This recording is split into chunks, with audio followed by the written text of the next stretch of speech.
941 Sean, if you want to be a part of the program.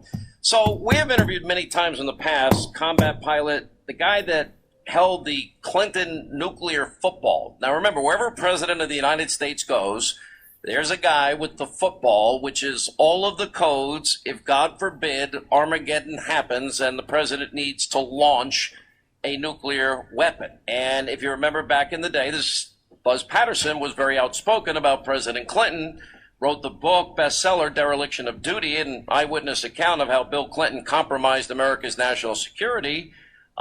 He is now running for Congress.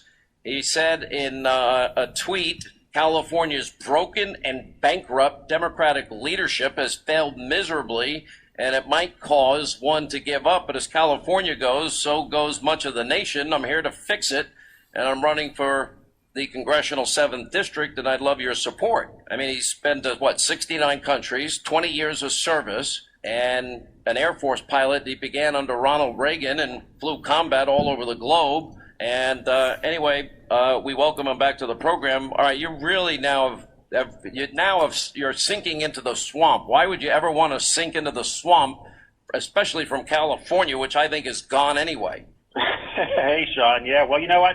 I've been asked for years and years and years to run, and it's just time now. I mean, I live in California, and there's definitely a leadership vacuum, not only in California, but in our nation, especially in Congress. And it's time for an outsider who has some insider experience and knowledge to come back and try to fix things. So explain the California 7th District. Look, most of the districts there are Democrat plus what? What is the percentage of Democrats versus Republicans in your district? Sacramento County East, Sean, is D+2, and there's a lot. That's a winnable district. It's very, very winnable.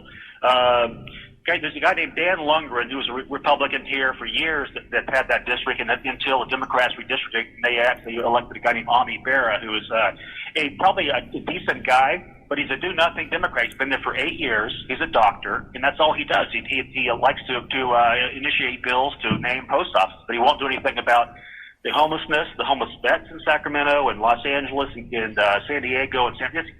Sean, if you walk downtown, if you venture downtown in California, say downtown LA or Sacramento, it is a war zone. And the Democratic politicians, Gavin Newsom and the like, are not doing anything about it. And you know who's losing in the war zone? Are the homeless and our homeless vets. And California and the nation is turning, we're willing to prioritize illegal aliens over our own vets and our own homeless who are actual citizens in this country, and it's got to stop. So my campaign, my platform is going to be a strong immigration policy, a wall, a border. We are going to prioritize our homeless and our vets above illegal aliens, and that's how we're going to start. And we're going to take this country back. We're going to take California back, and I'm the first shot across that bow, and I'm looking forward to it. Look, I give you a lot of credit. I mean, you now are a sanctuary state. You're right. I mean, historically, as has gone California, so too has gone the rest of the country. You see all these Democratic presidential candidates, they want, open borders. They want, free health care for illegal immigrants. And then they basically all want to adopt this crazy Green New Deal. I do think there's going to be a backlash at some point. You see a mass migration out of California, people moving to Texas and other states that don't have. I mean, you have a 13.5% state income tax. Gavin Newsom basically has put up a sign saying, come here, we don't care if you're legal or illegal, and you're going to get free health care from me and the people of California. I don't see how that ends well for the people of California, and I think more and more people are going to pack up and leave. Well, that's been the case so far, but I think it's time, Sean, for adults to come back into the discussion, adults back in the room. I mean, if you look at what's going on in our Congress right now with AOC, Rashida Tlaib, Ilhan Omar, Nancy Pelosi, I mean, there's no leadership. There's no maturity there. It's just a bunch of kids playing in the sandbox. And it's time for us to introduce and put some kind of sane, rational maturity back into the process of our democracy, our republic. And California is the perfect place to start. And so I travel across the state constantly. I live in California. I speak across the state constantly, and you'd be surprised. I mean, most of the state is red. If you if you parachute into San Francisco or LA, or Sacramento, it's going to be a blue area, very, very blue. But if you go out into the heartland of California, staying away from the Central Coast, go to the heartland, and it is predominantly red. And Sacramento is red. And Sacramento can be taken back again by Republicans if we have the right people, right leadership going. Well, look, I give you a lot of credit. I mean, D+2 is not an unwinnable district.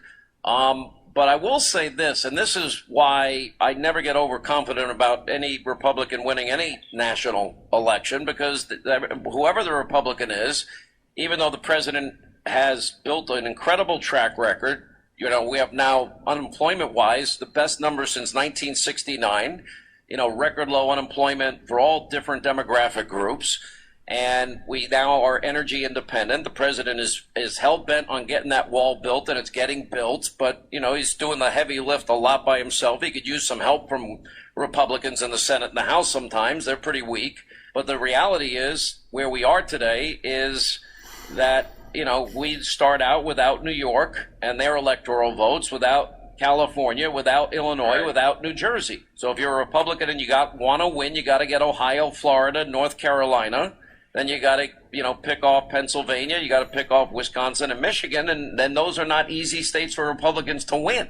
I would argue that Trump on paper, I don't care what the polls say, I don't think he polls well, he should win. I don't see a Democratic contender that has an agenda that's going to be palpable to the middle of America in any way. And but you'd never know, because it's a heavy lift. Anytime a Republican for president is running, it's always going to be a heavy lift with 55 electoral votes from California, just goodbye.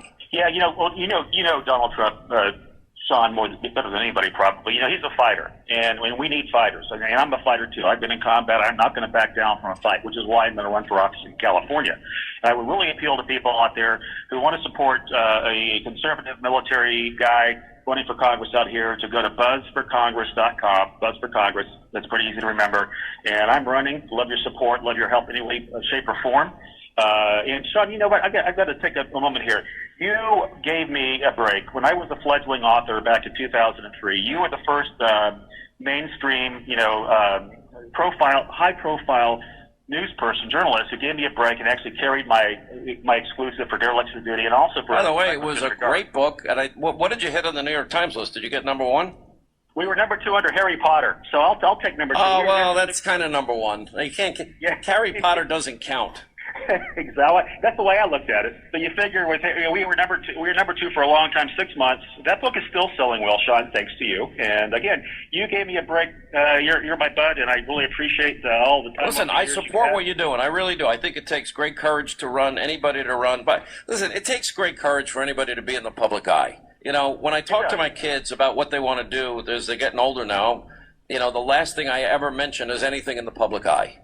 And while it's been really good for me in my life, and I've had opportunities that I never dreamed I'd have, and I've been blessed beyond what I ever deserve, I also know that there's a downside of getting the crap kicked out of you every day, and thank God my kids don't pay any attention to it. That's the greatest blessing in the world. That's the secret, and it's tough. And I know, I've not cut quite the limelight that you do, but I had to make sure my wife and my kids were on board with this. They have not been in the past, by the way. So this is a revelation in our family. So the fact that they want me to go out and do this and they support that is, again, it's unique. But you're right, Sean. You have to expect you're going to get the crap kicked out of you daily. And a lot of it being, 90% probably being unfactual, incorrect, and something you've got to respond to anyway, unfortunately. That's just our culture. And I think it's time for a culture change in this country. I think it's time, actually, for us to get back to conservative values, start putting adults back in the discussion, and let's not go crazy with this lurch to the left. And I think that 2020... Listen, I'm actually, I'm a pretty optimistic person. This is do or die time. If they ever got power back now, and they were able to cement in these changes to the healthcare system, and we're done. Capitalism and their high rates of tax, we are done. It will all end. The republic will no longer exist as it once did, and it will change the course of history, and it'll create a society of great wealth and prosperity and opportunity into a dependency society at an unsustainable level. And the amount of pain it would take to ever get back is I shudder to think what it would take to win it back. I don't even know if it's doable at that point. I'm right there with you. And I think, Sean, when Hillary Clinton lost in 2016 to Donald Trump, I think if this country had elected Hillary Clinton, we had 8 years of her, we would not have recovered from 8 years of Obama and 8 years of Clinton. But thank God we elected Donald Trump, and thank God we got to reelect him in 2020. I think you're right. I think this is the most critical election of our adult lifetimes, and that's why I want to be a part of it. I want to help in any way, shape, or form. I want to help President Trump. I want to turn California back around again, back to a Reagan California, a golden state, and not a state where people are fleeing left and right to Nevada and Texas and in Colorado. All right, Buzz Patterson, dereliction of duty. Good luck, California 7th. We'll stay in touch with you throughout the campaign. Good luck to you, and we give you the warmest endorsement we possibly can because you're an amazing human being. Thank you for all your service heretofore. God bless you, Sean. Thank you for all your service. Thank you, sir. God bless you. All right, 800-941-SEAN. Well,